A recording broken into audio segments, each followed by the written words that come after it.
तो आदाब, नमस्कार, गुड इवनिंग, सत श्री अकाल। एक बार फिर आप तमाम लोगों का स्वागत है क्राइम तक की कहानी के इस एपिसोड में। उम्मीद है पूरी फैमिली अच्छी होगी, अपना और अपनों का ख्याल रख रही होगी। पटना की वो नाबालिग नीट छात्रा तो याद होगी आपको। 6 जनवरी को पटना के गर्ल्स हॉस्टल में वो बेहोश मिली थी और 11 जनवरी को अस्पताल में उसकी मौत हो गई। इस छात्रा की मौत के बाद पटना पुलिस ने कहा था कि ये एक सामान्य मौत का मामला है, लड़की ने अपनी जान दी। लेकिन पोस्टमार्टम रिपोर्ट और फिर फॉरेंसिक रिपोर्ट ने बताया कि लड़की के साथ ज़बरदस्ती करने की कोशिश की गई थी और फॉरेंसिक रिपोर्ट में लड़की के अंडरगारमेंट से स्पर्म के सबूत मिले। इन्हीं सब चीज़ों की वजह से पटना पुलिस से ये केस लेकर बाद में बिहार की सरकार ने इसे सीबीआई को सौंप दिया। सीबीआई ने 4 दिन पहले इस केस की जांच शुरू की।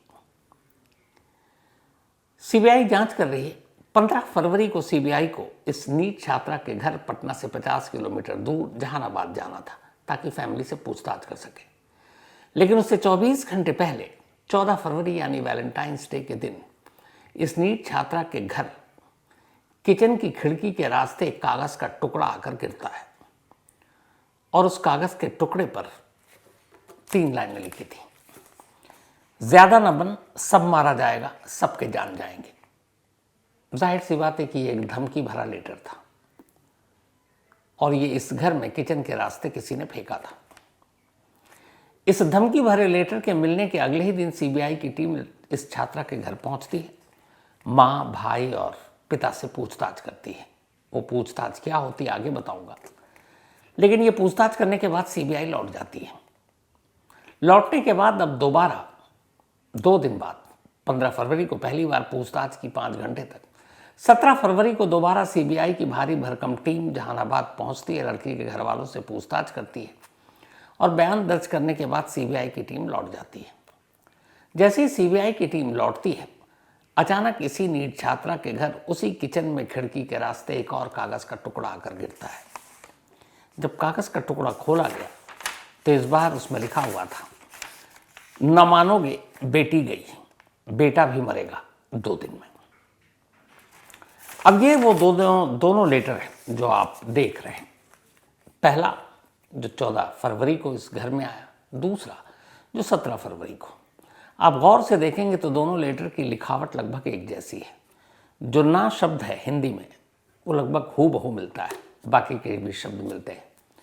इससे अंदाज़ा यही लगाया जाता है कि धमकी भरा ये दोनों लेटर या खत किसी एक शख्स ने ही लिखा है। हैंडराइटिंग बहुत मैच करती है, लेकिन किसने लिखा, किसने भेजा? और हैरानी की बात यह कि उस शख्स को पता है कि सीबीआई जैसी टीम इस घर में आकर पूछताछ कर रही है और उसी दिन उनके जाने के कुछ घंटे के अंदर परिवार को यह धमकी भरा लेटर भेजा गया।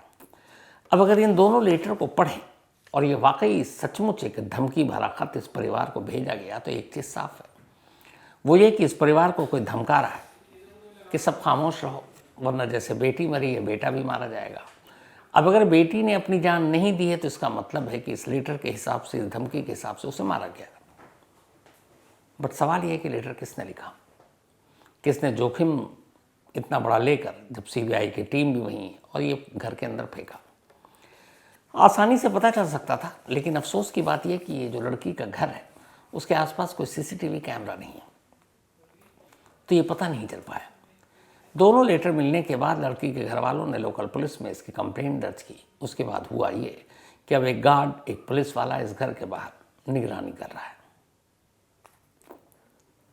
लेकिन इस धमकी भरे लेटर से कई सवाल हैं। पहला यही कि क्या लड़की की मौत वाकई जैसा कहा जा रहा है एक मर्डर है? दूसरा ये वो कौन लोग हैं जो लड़की के घर वालों को चुप कराना चाहते हैं? और तीसरा ये कि क्या ये किसी अपने की साजिश से घर में लेटर फेंकना ताकि केस को इधर उधर गुमराह किया जा सके? कुछ भी हो सकता है, किसी पर भी शक जा सकता है। अब ये सारी चीज़ें हुई, इस दौरान में सीबीआई की टीम ने माँ, बाप और भाई से लंबी बातचीत की। सीबीआई ने लड़की के पिता और भाई का फ़ोन मांगा। फ़ोन पिता का तो मिल गया। भाई ने कहा कि उसने एक शॉप पर उसको रिपेयर होने के लिए दिया है। सीबीआई की टीम उस शॉप पर जाती है, फ़ोन बरामद करती है और लेकर चली जाती है। भाई, माँ और पिता से अलग अलग पूछताछ होती है। पिता से ये पूछताछ होती है कि आखिर 26 दिसंबर को जब ये छात्रा पटना से अपने घर आई तब उसकी हालत क्या थी, कैसी थी, वापस गई तो कैसी थी। जो पिता ने बताया वो ये कि 26 दिसंबर को जब वो लोग खुद स्कॉर्पियो गाड़ी लेकर गए थे तब उसकी तबीयत ठीक नहीं थी। वो वैसे बिल्कुल ठीक थी, बस पढ़ाई का तनाव था, थोड़ी सी तबीयत नासाज थी, इसीलिए गाड़ी से लेने के लिए गए थे। पूछा गया कि क्या हॉस्टल में कभी उसके साथ कुछ ऐसा हुआ या कोई ऐसी बात परिवार से उसने बताई। तीनों ही घर वालों का कहना था कि उसने हॉस्टल को लेकर कभी कोई बात नहीं की कि कोई तंग कर रहा है, कोई धमकी है या कोई और ऐसी वैसी बात है। माँ से पूछा गया कि क्या उसने अबॉर्शन के लिए कोई दवा ली थी, क्योंकि ये बात बीच में आई। माँ ने कहा कि इस बारे में उन्हें कोई जानकारी नहीं और ऐसी कोई दवा घर में नहीं है। भाई से भी पूछे गए सवाल, भाई ने भी सारे जवाब दिए। फिर उस ड्राइवर से पूछा गया, जो स्कॉर्पियो का ड्राइवर था, जो पटना लेने गया था और वापस लेकर आया था 26 दिसंबर को, उसके बयान दर्ज। घर से पटना तक के रास्ते में जितने सीसीटीवी कैमरे थे उनके फुटेज निकाले गए। इसके बाद सीबीआई ने उस चित्रगुप्त नगर थाने की सब इंस्पेक्टर को एक को बुलाया कि जब आपके यहाँ मामला दर्ज था तो आपने छानबीन क्यों नहीं की, और क्या प्रेशर था पुलिस का, पुलिस अफसरों का, किसी और का कि इस केस की तफ्तीश ना करो। एसआईटी की टीम से भी सीबीआई ने पूछताछ की, जिनको पटना पुलिस के पास इस केस को छानबीन के लिए दिया गया था कि आखिर उन्होंने किस आधार पर पहले पटना पुलिस ने यह कहा कि इस लड़की की मौत एक सामान्य मौत है और उसके साथ कुछ नहीं हुआ। प्रभात हॉस्पिटल के उन डॉक्टरों से भी पुलिस सीबीआई की ये सवाल कि एक डॉक्टर कह रहा है कि यौन शोषण हो सकता है, दूसरे ने कहा नहीं, और बिना किसी रिपोर्ट के, न पोस्टमार्टम न फॉरेंसिक, आपने कैसे कह दिया। सीबीआई की टीम हॉस्टल भी गई, वहाँ छात्राओं से बातचीत की, बाकी लोगों से पूछताछ की, और हैरत इस बात पर सीबीआई थी कि उसी हॉस्टल के जो संचालक थे मनीष रंजन, उनको पटना पुलिस ने तो पकड़ लिया, लेकिन पकड़कर सीधे जेल भेज दिया। उसकी पुलिस रिमांड क्यों नहीं ली पूछताछ करने के लिए। तब इस सिलसिले में जितने भी पुलिस वालों ने केस की जांच की है उन सबसे बारी बारी से पूछताछ की जाएगी। इस धमकी भरे लेटर की भी जांच अब सीबीआई को करनी है। लेकिन इन सब से अलग अचानक एक और सनसनीखेज खबर आई इसी नीट छात्रा की मौत को लेकर। और ये जो खबर है, ये दावा किया किसी और ने नहीं बल्कि पूर्णिया से सांसद हैं, member of parliament Pappu Yadav. Pappu Yadav ने कहा है कि नीट छात्रा की मौत के मामले में, इसको सुनिएगा, एक संजय और एक गुप्ता नाम का शख्स इन्वॉल्व है। संजय एक नेता है और गुप्ता एक कद्दावर शख्स। उन्होंने कहा लेकिन इन दोनों के हम आगे पीछे का नाम नहीं बताएंगे, पूरा नाम, लेकिन इन दोनों के बारे में पता किया जाए, सीसीटीवी कैमरे से निकाला जाए कि इनसे उस गर्ल्स हॉस्टल का संचालक मनीष रंजन, जो इस वक्त जेल में है, क्यों मिलने जाता था। उस संचालक मनीष रंजन को पप्पू यादव ने नेताओं का सप्लायर बताया। उसे सप्लायर के साथ साथ इंडिया का एप्स्टीन भी बोला है, जो आजकल दुनिया भर में एप्स्टीन फाइल्स चर्चा में है। कहानी को आगे बढ़ाऊं उससे पहले फेसबुक लाइव 16 फरवरी को पप्पू यादव ने किया, वो आप सुनिए कि ये इस बारे में क्या कह रहे हैं। या तो बताइए कि सम्राट भाई को कौन भूमिहार का नेता पदस्थ करना चाहता था और बदनाम करना चाहता था, ये बताना पड़ेगा। ये बताइए राजेंद्र नगर के कौन से होटल में, बताइए, मैं बताता हूं। आप बहुत बड़े लोग हैं,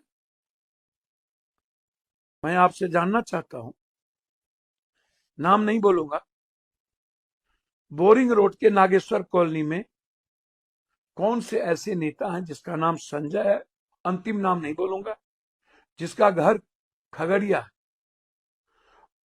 जिनका ऑफिस में कौन कौन जाता था, उनकी टोटल सीसीटीवी फुटेज की जांच करिए, क्या उसमें मनीष रंजन जाते थे या नहीं। तो आपने सुना, शॉर्ट में अगर कहूं तो पप्पू यादव ने जो कहा वो ये है कि सम्राट चौधरी भाई को कौन भूमिहार का नेता बदनाम करना चाहता था, बोरिंग रोड के नागेश्वर कॉलोनी में कौन से ऐसे नेता हैं जिनका नाम संजय है, अंतिम नाम नहीं बोलूंगा, जिसका घर खगड़िया में है, कौन है एक गुप्ता। जैसे संजय के बाद का नाम नहीं बोला वैसे ही गुप्ता के पहले का नाम भी नहीं बोलूंगा। इनके ऑफिस में कौन कौन जाता था, इन सभी के सीसीटीवी फुटेज की जांच की जाए। क्या उसमें मनीष रंजन जाते थे या नहीं? ये फेसबुक लाइव में बोला है। अब सम्राट चौधरी बिहार के होम मिनिस्टर हैं, गृह मंत्री। इस बात से एक ये भी है कि क्या सम्राट चौधरी को इस नीट छात्रा की मौत में कोई शख्स बदनाम करने की कोशिश कर रहा था? अगर हाँ तो वो कौन है, किस पार्टी का है? और सबसे बड़ी बात ये कि संजय और गुप्ता कौन है, क्योंकि इन्होंने इलाका भी बता दिया कि खगड़िया में घर है और इनका ऑफिस कहाँ पर है, लेकिन पूरा नाम नहीं बताया, न संजय के आगे पीछे का नाम, न गुप्ता के पहले का नाम। बट ये भी हिंट दिया कि इनमें से एक नेता है जो संजय है और दूसरा गुप्ता कोई एक कद्दावर शख्स है। इसी फेसबुक लाइव में वो आगे कहते हैं कि मनीष रंजन नेताओं का सप्लायर है, राजनीतिज्ञों को सप्लाई करता है। अब यहाँ पर सप्लायर का मतलब है लड़कियों से ही जिक्र कर रहे हैं वो। अब ये पहली बार है जब किसी एक मेंबर ऑफ पार्लियामेंट जैसे पद पर, कुर्सी पर बैठे एक नेता ने यह दावा किया। लेकिन ये दावा यहीं नहीं रुकता। वो आगे कहते हैं कि शंभू गर्ल्स हॉस्टल के संचालक, जहां पर वो नीट छात्रा बेहोश पाई गई थी, जब उनको पटना पुलिस ने गिरफ्तार किया तो उसके बाद सीधे वो जेल में है। उनसे कभी कोई पूछताछ ही नहीं हुई है।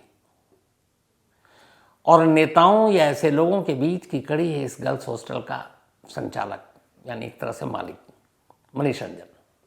और अक्सर ऐसे पहले भी बहुत सारी स्टोरी हुई जिसमें इस गर्ल्स हॉस्टल से बहुत सारे स्कैंडल निकले, तो उनके तार सीधे जाकर पॉलिटिशियन से ही जुड़ते हैं।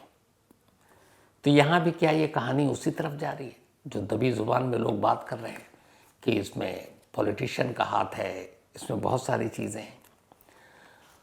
उन्होंने ये भी इल्ज़ाम लगाया, पप्पू यादव ने, कि नीट छात्रा की मौत में प्रभात हॉस्पिटल, जहां 6 तारीख को ही, जनवरी को ही इस छात्रा को ले जाया गया था, कि कुछ लोग शामिल हैं इस पूरी साजिश में और मौत में, और उनसे भी पूछताछ होनी चाहिए। साथ ही ये भी कहते हैं कि प्रभात हॉस्पिटल के अलावा कुछ एडमिनिस्ट्रेशन, प्रशासन यानी सरकार में बैठे लोग भी इस साजिश का हिस्सा है। अब ये भी अपने आप में बड़ा संगीन इल्ज़ाम है कि एक तरफ हॉस्पिटल भी और दूसरी तरफ सरकार में बैठे लोग। अब हॉस्पिटल, प्रभात हॉस्पिटल का डायरेक्ट क्या लेना देना है नीट छात्रा की मौत से, उन्होंने क्लियर नहीं किया। लेकिन इसके आगे भी उन्होंने बहुत बड़े बड़े खुलासे कर दिए। उनका कहना है कि ये पटना में एक बड़ी साजिश का हिस्सा है नीट छात्रा की मौत। अब कौन सी बड़ी साजिश? उनका ये भी कहना है कि अस्पताल में इलाज के दौरान नीट छात्रा को नशे में रखने वाले इंजेक्शन दिए गए कि कंटिन्यू वो नशे में रहे और बोल ना पाए। और आपको याद होगा कि 6 जनवरी को जब उसे अस्पताल में दाखिल किया गया था, इस नाबालिग छात्रा को, और 11 तारीख को मौत हुई, तो 6 से 11 तक एक बार भी ये होश में नहीं आई, जिसकी वजह से उसका बयान दर्ज हो पाता। अब पप्पू यादव का कहना है कि इलाज के दौरान नशे में रखने वाली सुई दी गई थी। पप्पू यादव ने यह भी दावा किया है कि उनके पास इस बात के पुख्ता सबूत हैं। साथ ही उनका कहना है कि फैमिली की मर्जी और इजाज़त के बिना प्रभात हॉस्पिटल के डॉक्टरों ने इस लड़की का प्रेगनेंसी टेस्ट लिया, और जब ये टेस्ट रिपोर्ट नेगेटिव आई तो उन्होंने उसे गलत दवा दे दी सबूत मिटाने के लिए। ये सब सिर्फ पप्पू यादव ने कहा नहीं, बल्कि उन्होंने कुछ पेपर दिखाए मेडिकल। उन्होंने कहा कि उनके पास उनके हर इल्ज़ाम के सबूत हैं। गलत दवा दी गई, प्रेगनेंसी टेस्ट हुआ, नींद की उसे लगातार इंजेक्शन दिया जा रहा था ताकि वो होश में ना आ पाए, बयान ना दे पाए। और जो 2 नाम उन्होंने कहा है, संजय और गुप्ता, उसको लेकर भी उन्होंने कहा मेरे पास सारे दस्तावेज हैं और इसको जल्द ही वो पब्लिक करेंगे, सार्वजनिक करेंगे, लोगों को दिखाएंगे इन दस्तावेज़ों को। और उनका ये भी कहना है कि ज़रूरत पड़ी तो वो सुप्रीम कोर्ट तक जाएंगे इस पूरे केस का खुलासा करवाने के लिए। तो अपने आप में ये संगीन इल्ज़ाम है। इससे पहले इन्हीं पप्पू यादव ने एक और काम किया था। एक फ़ोन किया इन्होंने उसी शंभू गर्ल्स हॉस्टल की एक लड़की के फादर को, जो उस हॉस्टल में थी। 6 जनवरी को भी थी, बल्कि 5 जनवरी की रात और 6 जनवरी को भी थी। तो पप्पू यादव ने उस लड़की के फादर को फ़ोन किया, जो लड़की बाकायदा उस हॉस्टल में विटनेस है, और उनसे बातचीत की। इस लड़की ने बताया कि जब 6 जनवरी को उस छात्रा को उस हॉस्टल से निकालकर हॉस्पिटल ले जाया गया, तो वहाँ एक पावरफुल लेडी है जो उस हॉस्टल की देखभाल करती हैं, बड़े ओहदे पर हैं। तो वहाँ का एक रूल है कि हर लड़की अपने कमरे की सफाई, अपने बेडशीट को धोने का काम खुद करती है। लेकिन उस रोज़ नहीं, खुद नहीं करती है, माफ़ी चाहता हूँ, करवाया जाता है, उनके धुलने के लिए होता है। लेकिन जब ये लड़की बेहोश होकर हॉस्पिटल गई, उसी रात उसी पावरफुल महिला खुद हॉस्टल पहुँचती है, और लड़कियाँ हैरान थी क्योंकि वो जल्दी आती नहीं है, और फिर उस लड़की के कमरे के बेडशीट को आनन फानन में धुलवाया गया। अब ऐसा कौन सा सबूत था उस बेडशीट पर या बाकी चीज़ें जो क्राइम सीन को आप धुलवा रहे थे? पप्पू यादव ने उस छात्रा से जो बातचीत की, ये उसका पूरा ऑडियो हो, पहले आप इसको ये सुन लीजिए। ये जो चादर धोने की बात होती है, उस हॉस्टल में किसी भी लड़की का चादर सब सारे कपड़े वो लोग अपने से धोते हैं, बच्चे। तो उस हॉस्टल के लोगों ने क्यों धोया? घटना नहीं घटी है तो ये तो बहुत मार्केबल बात है। मतलब हॉस्टल के लोग क्यों धोया? हाँ, हॉस्टल के लोग क्यों धोएगा? हमारा कपड़ा हम खुद खींचते हैं, हमारी बेटी अपने से कपड़ा धोती है, अपना चादर अपने से धोती है। हाँ बिल्कुल, सभी बच्चे ऐसा करते हैं जी तो चादर धोने की बात जो सामने में दिखाई पड़ता है, जी साक्ष्य मिटाने की बात, जी। तो ये तो प्रशासन के द्वारा क्यों होगा अगर वहाँ घटना नहीं घटी है तो आपने सुना। अब अपने आप में एक सवाल है कि एक लेडी, एक ऐसी पावरफुल लेडी जो हॉस्टल की एक हिस्सा है, पावरफुल है, इससे पहले कभी किसी कमरे की किसी बेडशीट की धुलाई के लिए कभी किसी ने कोई इस तरह का काम नहीं किया, और वो क्यों कर रही है? तो चाहे ये लेडी हो, चाहे वो संजय और गुप्ता नाम हो, चाहे वो नेता हो, चाहे वो साजिश हो, अस्पताल में सुई देने की बात हो बेहोशी के आलम में रखने के लिए, प्रेगनेंसी टेस्ट बिना फैमिली के इजाज़त के, चाहे वो पटना पुलिस का पहले ही बयान कि कोई यौन शोषण नहीं हुआ, ये एक सामान्य मौत का मामला है जान देने का, और फिर पोस्टमार्टम रिपोर्ट और फॉरेंसिक रिपोर्ट कहानी पलट देती है। तो ये सारी चीज़ें और पप्पू यादव का पूरा स्टेटमेंट और बयान और उनका ये दावा कि उनके पास जो भी इल्ज़ाम लगा रहे हैं उसके पुख्ता सबूत हैं, तो क्या पप्पू यादव ये सबूत पहले सीबीआई को देंगे या फिर सीधे कोर्ट में जमा करेंगे? और इन सब से ज़्यादा जिस चीज़ ने इस केस को पेचीदा बना दिया है वो ये कि अगर ये एक आम मामला है, अगर इसमें कोई साजिश नहीं है, तो फिर लड़की के घर पर 72 घंटे के अंदर अंदर धमकी भरे 2 लेटर कौन भेजा, और इसको भेजने का मकसद क्या है? क्या वाकई इस केस में ऐसा कुछ है जो शायद कोई नहीं चाहता कि सामने आए? ऐसे बहुत सारे बिहार में पॉलिटिकल जिसमें उंगलियां उठी हैं केस हैं। शिल्पी गौतम केस मैं आपको सुना चुका हूं, जिसमें उस वक्त ताकतवर नेताओं के नाम आए थे। सीबीआई ने उस केस की जांच की थी, लेकिन अफसोस उस केस का हश्र कुछ नहीं हुआ। शिल्पी गौतम 2 दोस्त, उनकी मौत पटना के बिल्कुल गांधी मैदान के बराबर में उनकी लाश एक गैराज से मिली थी, और उस गैराज के बराबर में थाना था, वहाँ वीवीआईपी लोग रहते हैं, और कभी पता नहीं चला।